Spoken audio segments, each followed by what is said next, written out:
जय माँ गायत्री। चेतना की शिखर यात्रा। देवात्म हिमालय के अज्ञातवास के क्रम में परम पूज्य गुरुदेव की भेंट लंबी यात्रा के उपरांत अपनी मार्गदर्शक सत्ता से हुई। मार्गदर्शक सत्ता उन्हें सचेत करते हुए बोली कि इस तप साधना के क्रम में जो भी शक्तियाँ अर्जित हो उनका उपयोग अपना प्रभाव बढ़ाने के लिए नहीं वरन समाज में कल्याण के लिए हो। इसके उपरांत दिव्य सत्ता उन्हें लेकर उस अलौकिक क्षेत्र में पहुंची जहां कई सारे तापस जप तप ध्यान में संलग्न थे।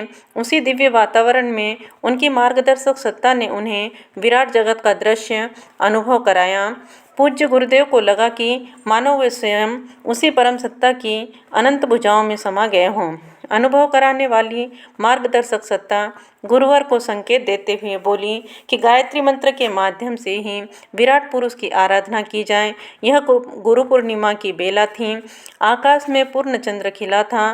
बिना किसी पूजा उपचार और कर्मकांड संपन्न किए आचार्य श्री ने मार्गदर्शक सत्ता के सामने आत्मनिवेदन किया। निवेदन था कि रात उन्हीं के सानिध्य में व्यतीत करना है। इसके लिए शब्दों का उपयोग नहीं किया था।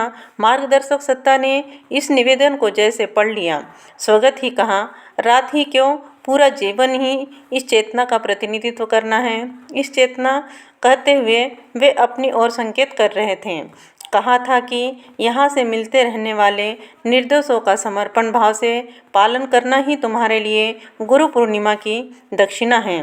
निर्देश में अभी हिमालय में ही रहने का संकेत था। मन में अद्भुत शांति और अस्वस्थ भाव था। आगे किसी सहयात्री या मार्गदर्शक की आवश्यकता प्रतीत नहीं हो रही थी। संवाद और संपर्क का वह दौर वहाँ पूरा हुआ। गुरुदेव के जाने के बाद भी आचार्य श्री सोचने लगे कि किस दिशा में जाएं। वे गुरुदेव की सिद्धशाला की ओर देखने लगे। यज्ञ कुंडों में उठ रही ज्वालाएं संयत हो गई थीं। उन्हें देखते देखते प्रेरणा उठी कि मानसरोवर की ओर चलना चाहिए, जहां भगवान शंकर ने पार्वती जी को रामायण की कथा सुनाई थी, और कैलाश पर्वत जहां कहते हैं शिव पार्वती अब भी संदेह निवास करते हैं। पता नहीं इन उल्लेखों में कितना सच है और कितना काव्य। काव्य भी तो सत्य की ही अभिव्यक्ति का एक प्रकार है। मन के ही एक कोने से आवाज़ आई, लेकिन यह आवाज़ अपनी नहीं थी। लगता था जैसे मार्गदर्शक सत्ता ही बोल रही है। जो दिखाई देता है वही सच नहीं है। तुम जिस रूप में देखते और अनुभव करते हो वह भी यथार्थ है।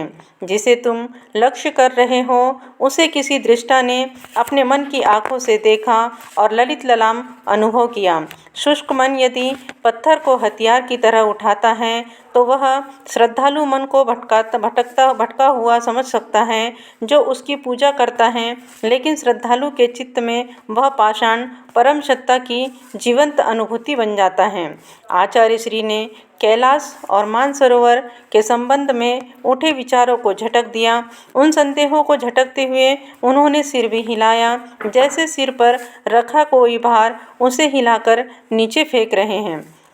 मार्गदर्शक सत्ता का आदेश होते ही आचार्य श्री कैलाश मानसरोवर की ओर प्रस्थान किया।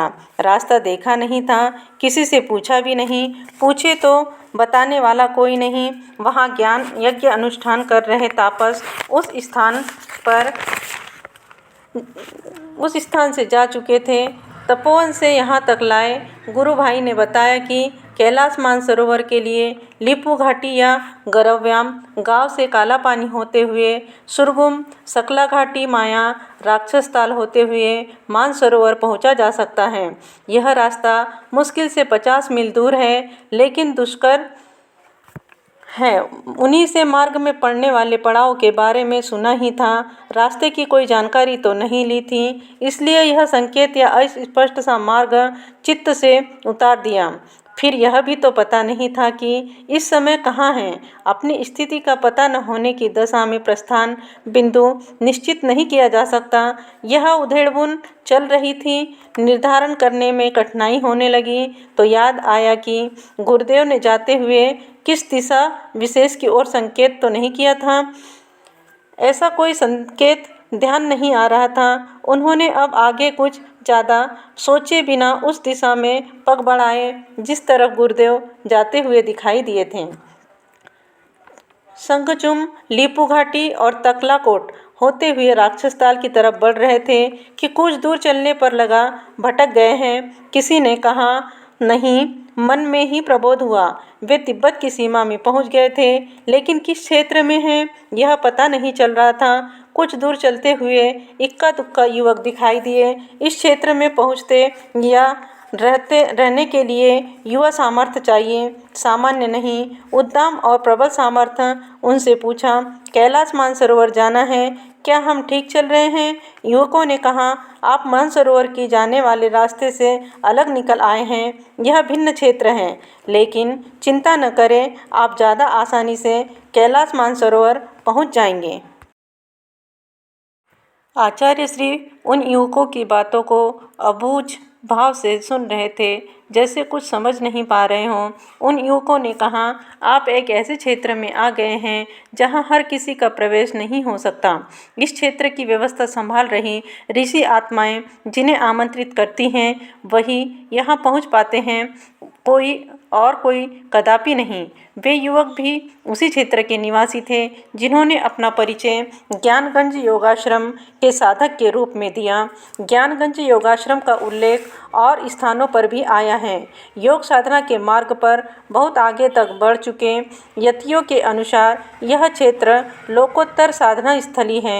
यहाँ निवास करने वाले योगी और परमहंस स्तर की चेतनाएं दूसरे साधकों की सहायता के लिए तत्पर रहती हैं। वे स्वयं भी तप साधना में निरत रहती है।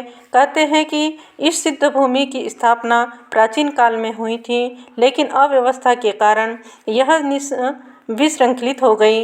मध्यकाल में ब्रह्मर्षि महातपा के शिष्य स्वामी ज्ञानानंद ने इसका उद्धार किया। तब से अब तक ये सिद्ध योगियों के लिए यह क्षेत्र तीर्थ की तरह बना हुआ है। उन युवा साधकों से चर्चा करते करते आचार्य श्री ज्ञानगंज आश्रम की सीमा में पहुँचे। उन्हीं ने बताया कि महर्षि महातपा की आयु लगभग 1500 वर्ष है। किसी भी तरह की भौतिक या शारीरिक आवश्यकताएं उन्हें नहीं होती। वे दिव्य देहधारी है और इच्छा मात्र से किसी भी स्थान में अबाध गति से जा सकते हैं। आश्रम में रहने वाले कई साधक की आयु 100 वर्ष से भी अधिक है। मानसरोवर कैलाश की यात्रा में 1-1.5 महीने का समय लगता है। किसी भी दिशा से जाए कम से कम 450 मील पैदल या घोड़े या याक आदि की पीठ पर यात्रा तय करनी होती है। आचार्य श्री जिस रास्ते से मानसरोवर तक पहुंच रहे थे वह निर्धारित पथ नहीं था।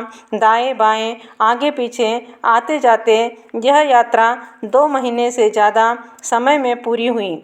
यह अवधि गोमुख और नंदनवन होते हुए कपालग्राम, सिद्धाश्रम, ज्ञानगंज आदि गुव्य बस्तियों की यात्रा करते हुए संपन्न हुई थी। कभी किसी पड़ाव पर कोई साथ मिल भी गया और कभी नहीं भी मिला, अकेले दूरी तय की।